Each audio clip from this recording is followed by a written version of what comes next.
Krisna adalah sebuah nama yang sangat familiar bagi masyarakat Indonesia khususnya di Jawa dan juga Bali. Nama Krisna ini terdapat pada tokoh pawayangan Panca Pandawa melawan Kurawa. Jika kita melihat sekitar kota-kota Bali, kita akan menemukan nama Krisna Bali terpampang sebagai pusat oleh-oleh terbesar di Bali. Begitu juga dengan nama Ajik Cok, nama yang sudah tidak asing lagi bagi masyarakat Bali. Banyak yang tidak berpikir bahwa Ajik mengalami kesulitan sebelum menjadi pengusaha muda yang sukses di bidangnya seperti sekarang. Karena keterbatasan ekonomi keluarganya, ia hanya bisa mengenyam pendidikan hingga tamatan SMP. Berawal dari Pangeran Cok, kemudian Ajik Krisna mulai mengembangkan usahanya yaitu pusat oleh-oleh khas Bali yang dikenal dengan nama Krisna Oleh-oleh Bali.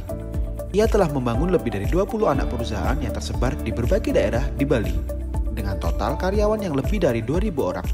Dengan begitu, itu adalah salah satu langkah kecilnya bagaimana ia mampu mengurangi angka pengangguran di wilayah Bali tentunya. Menyadari tingginya minat wisatawan terhadap oleh-oleh, Krisna Oleh-oleh pun didirikan pada tahun 2007, yang dimana sejak saat itu, Krisna mulai berkembang menjadi pusat oleh-oleh terbesar di Bali dan merambah ke berbagai macam lini bisnis dan merupakan toko oleh-oleh terbesar dan terlengkap di Asia Tenggara. Nah, dari segitu banyak perjalanan kesuksesannya, ada satu hal yang menarik yang bisa kita ambil dari Ajik Cok, yaitu bagaimana caranya ia memimpin para karyawannya. Tidak hanya atasan yang ingin memiliki karyawan yang baik, karyawan pun menginginkan pemimpinan atau atasan yang juga baik. Hubungan baik di antara keduanya dapat menimbulkan suasana kerja yang nyaman.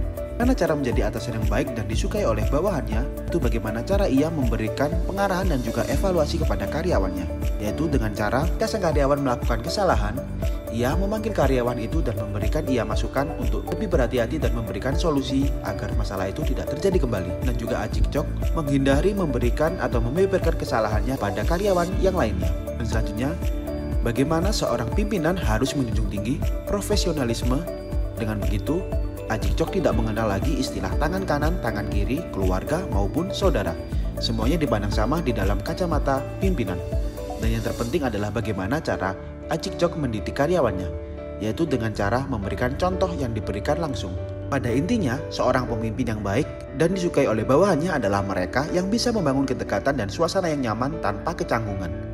Namun, tetap dapat menempatkan posisi masing-masing baik sebagai karyawan maupun pimpinan.